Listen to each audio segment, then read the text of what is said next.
अजय नगर गांव में दो चुड़ैलें रहती थी, जिसमें से एक का नाम था गीता और दूसरी का नाम सीता था। ये दोनों चुड़ैल कई वर्षों से इसी गांव में बसी हुई थी। ये दोनों चुड़ैल एक ही पेड़ पर रहा करती थी।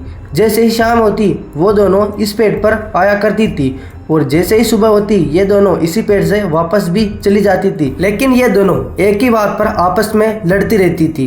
सीता गीता से कहती है, मैं इस गांव में पहले आई थी, इसलिए इस गांव में मैं रहूंगी, तू इस गांव से छोड़कर चली जा। तभी सीता गीता से बोलती है, देख गीता, मैं इस गांव में कई वर्षों से रह रही हूँ, इस गांव को छोड़कर मैं नहीं जा सकती क्योंकि दूसरी जगह मेरा मन नहीं लगता।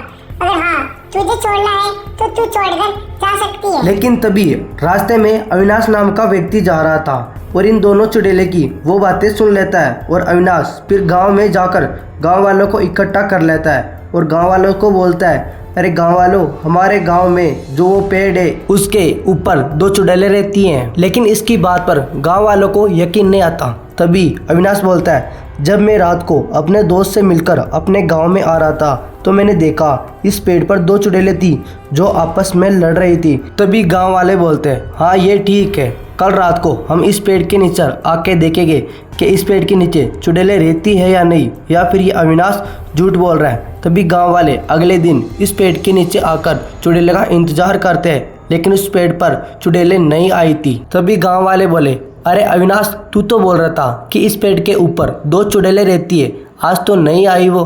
तभी अविनाश बोला, अरे भैया रुको, वो थोड़ी देर में आने वाली है, तब तक हम इस घर के अंदर छुप जाते हैं और हम इसके अंदर छुपकर उस चुड़ैलों को देख लेंगे। और गांव वाले उस चुड़ैल को देखने के लिए पास ही की एक घर में छुप जाते हैं और जैसे रात ज़्यादा होती है तो वो चुड़ैल इस पेड़ पर आने लगती है। और ये बात अविनाश को पता चल गई थी और अविनाश गांव वालों से बोलता है, अरे भैया देखो, उस पेड़ पर वो दोनों चुड़ैल आ गई है। और गांव वाले उस चुड़ैल को देखकर काफी ज्यादा घबराने लगते हैं। तभी गांव वाले अविनाश से बोलते हैं, हाँ अविनाश, तू सही कह रहा था, इस पेड़ पर सच्चे में दो चुड़ैल रहती है।